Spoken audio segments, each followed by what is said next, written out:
यो चाहिँ सिक्रेबाट माथितिर लागिसकेको छु म हैन। यहाँबाट चाहिँ बाटो ठिकै देखिरहेको छु। माथितिर चाहिँ बाटो छ कि छैन के छ एकचोटि यहाँ मान्छेहरू पनि हुनुहुँदो रहेछ, एकचोटि सोध्नु पर्ला, नत्र माथि चाहिँ बाटो छ कि छैन एकचोटि सोधेर मात्रै जानु पर्ला।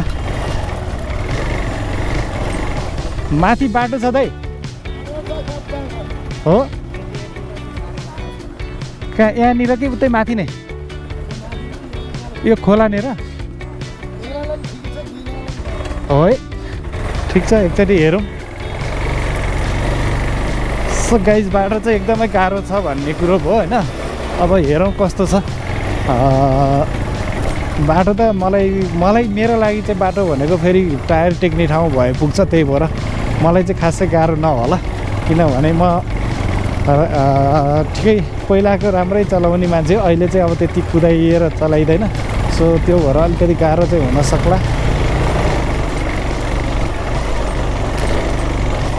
हैट हैट हैट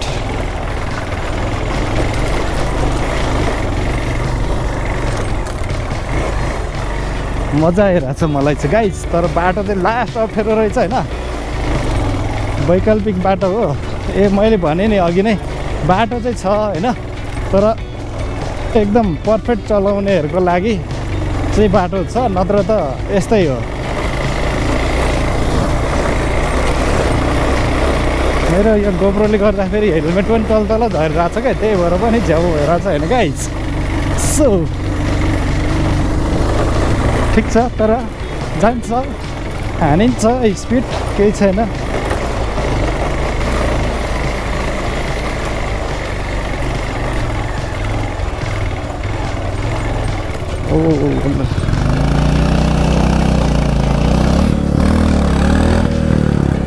अलिक ब्याक गर्नुभयो भने हुन्छ होला बरु।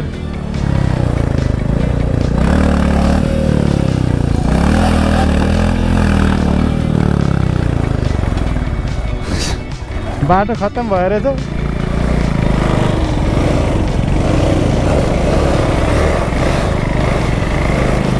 ओ ओ ओ ओ फुरुरु ढिलो फुरुरु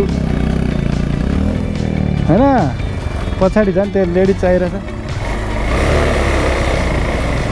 बाटो चाहिँ बहुत डेन्जर छ गाइस, यस्तो भइरहेछ अरू साथीहरूको होइन। तर मलाई चाहिँ इजी लाग्छ क्या यस्तो बाटोहरूमा होइन। मलाई चाहिँ फेरि एकदम इजी लाग्छ, त्यही मजाले जान्छ। मेरो 220 हो नि गाइस, 220 हो होइन, मजाले जान्छ क्या। मलाई चाहिँ मस्त लाग्छ यस्तो बाटोमा चलाउन होइन।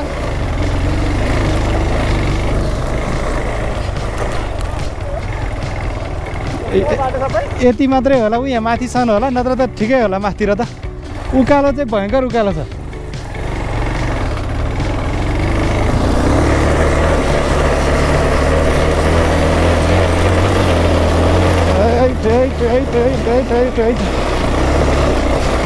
ये हमारा तरीका का रास्ता है रे भाई।